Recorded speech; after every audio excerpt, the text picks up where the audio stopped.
I'm 25 from a tiny town in the southwest of England. I'm a travel blogger and I share my journey of traveling all over the world on my YouTube channel.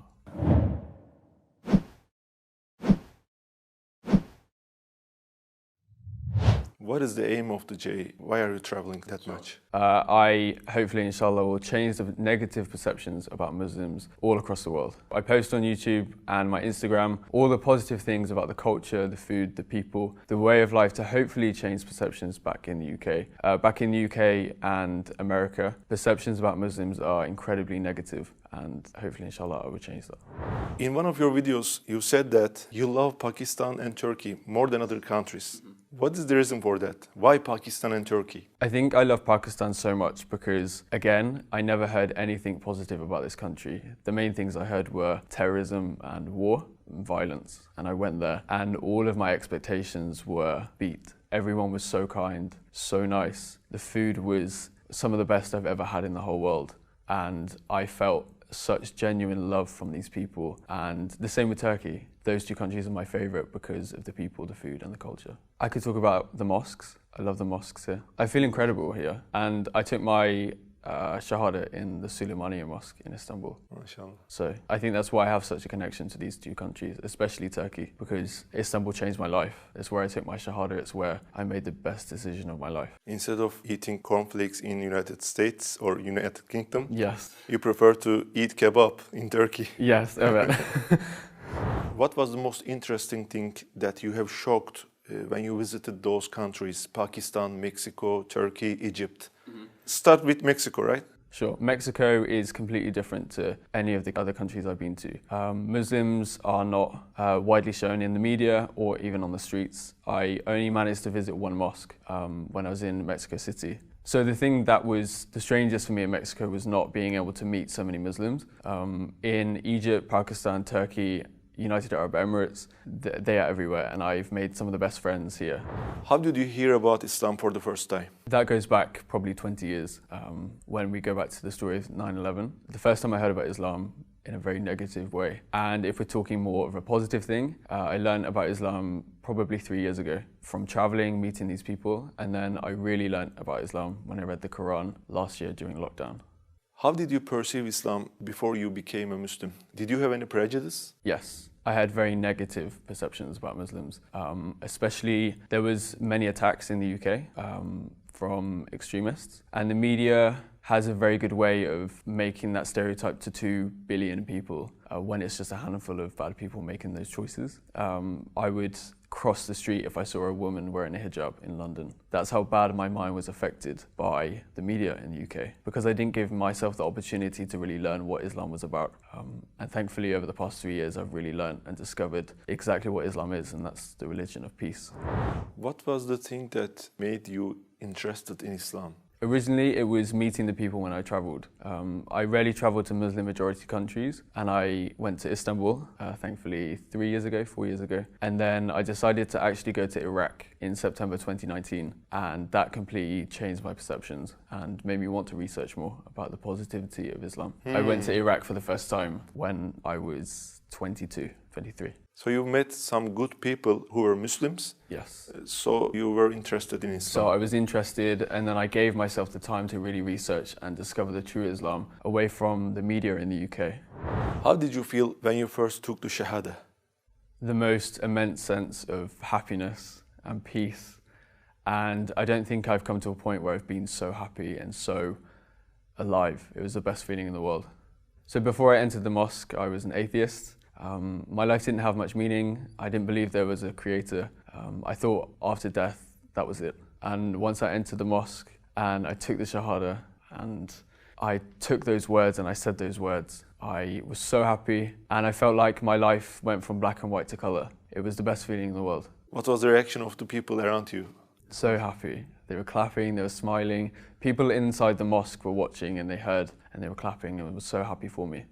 What was the reaction, especially your family, your mom, your dad, your sister, your brother? Thankfully, I have the most supportive family and supportive friends in the world. So I told my sister first originally. So I actually opened Snapchat. I was currently in Istanbul and I just directly messages my sister first. I said I became Muslim and her reaction was so good. She then FaceTimed me and showed her elated happiness for me. I just can't understand why she's doing this. It's not a good, positive thing for them because the image of Islam is not good for them, I think. It's not good. So what's the reason that she becomes happy? Because she's seen my work, she's seen who I've met and she's heard my stories. And now I've taught them not to realise that the media is wrong. Like, the media is so wrong. They've now learnt to take my videos, my stories and my ideas as the truth rather than the media. What about your mother, your dad? Yeah, so my dad actually left when I was 1. He moved to Australia, so I haven't actually had contact with him. He doesn't know to this day. But my mum, I called her and I told her over the phone. I actually made a video about that and her reaction. It took me 3 times to actually call her and for her to pick up, and my nerves were... You couldn't say. I was struggling so hard, but I told her, and her exact words were something along the lines of, I'm smiling like a Cheshire cat, and Cheshire cats are very much known to be always happy, always chirpy, always funny, and that was her exact words actually, I'm smiling like a Cheshire cat. And from that day onwards, I have never had a bad word said. I've never had a bad idea said about Islam to me, and I'm very grateful that my friends and family were so happy and are still with me to this day, because it would have made my journey a lot harder if I didn't have them by my side with me. In Islam, we have to pray, we have to fast during Ramadan, and we have some other things. Did any of them seem difficult to you before you become Muslim? Yes, they all seemed incredibly overwhelming. Especially as in the UK before I became a Muslim, I was on this journey alone. During lockdown, I couldn't see anyone, I couldn't practice with anyone. It was very difficult. Still to this day, I still get overwhelmed. But now, thankfully, after a lot of practice, a lot of work, I've got to the point where I can do anything with ease. How did you make that research from internet? Which videos, which speakers? Many YouTube videos, many stories that I've met from the people on the streets, and actually reading the Quran itself. Can I ask this question? If it's private, just pass it. Your family are atheists, so you're Muslim. What do you feel about them? Are you praying that they become Muslim someday? Are you telling the truths of Islam to them? Of course I am. Every single day I'm talking to my family. I wish though one day I could talk to my dad about the journey I've been on and talk to him about Islam and the real Islam, because I'm scared he still has perception about Islam, and one day I hope to change that. And I know thousands of people will watch this episode, and I hope they pray for my friends and family to hopefully find the beautiful journey of Islam one day in their life. Inshallah. Before you become Muslim, I guess that you were dating, you ate pork, and you also drink alcohol, I guess. Was it difficult for you to stop all this when you become Muslim? So firstly, pork, I haven't eaten for a very long time, probably since I was 10. So that was not an issue, and I definitely don't miss it. Dating, I haven't had a girlfriend since I was 17. So dating for me doesn't work. Also, I don't have the time when I'm traveling. So even if I wanted to do it, I couldn't. And alcohol, I stopped drinking alcohol in 2019, so the year before I even became Muslim. What was the reason that you stopped drinking alcohol? I drank a lot at university. At university in the UK, it's very much a student culture to drink almost every day, have parties and celebrate. Reading one text paper. But yeah, I stopped after because it's not a healthy lifestyle. So I was also vegetarian for a year and a half actually, and thankfully I discovered halal meat, which I'm so thankful for, especially here in Turkey. The food is incredible. You have a YouTube account and Instagram account, and you're popular. I guess that you have messages who wants to date with you. Am I right? Yes, every single day. What is your reaction to them? I don't reply, or I block. Because people shouldn't be asking me that.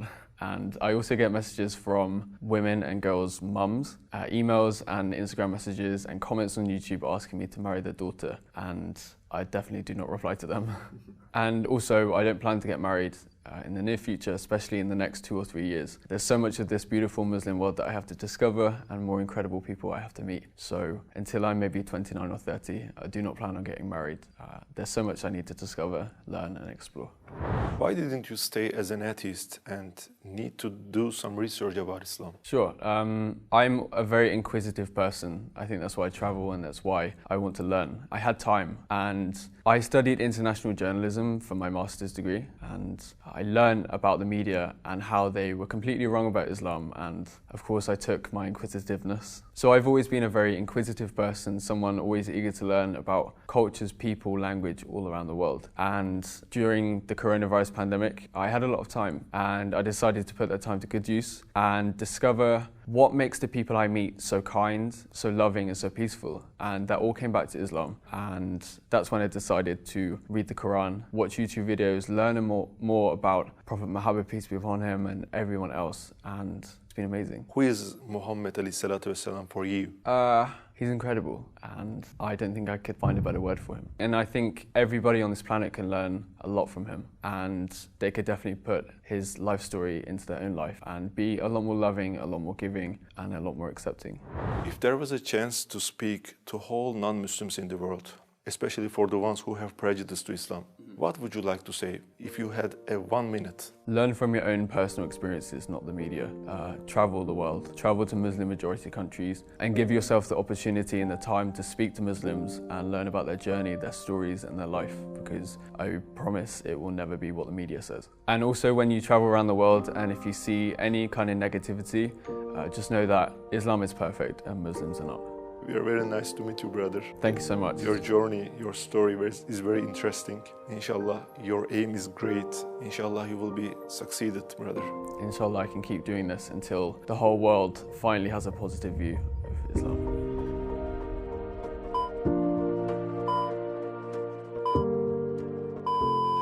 Let's come to the hardest question that will make you sweaty. Coffee or tea? That's the hardest question you could ask me being in Turkey. Chai is my favorite here, but I love coffee. If you say coffee, there will be many dislikes in this video. I say chai. I say chai. That's okay. How did you find Sözler Köşkü? You see in our studio, our medrese. How did you find? Incredible. Everyone working here is so kind and the studio is phenomenal. Except that it's very hot. It's very, very hot.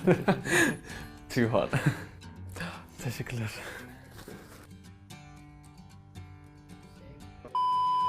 What would you recommend to new Muslims or the people? Sorry.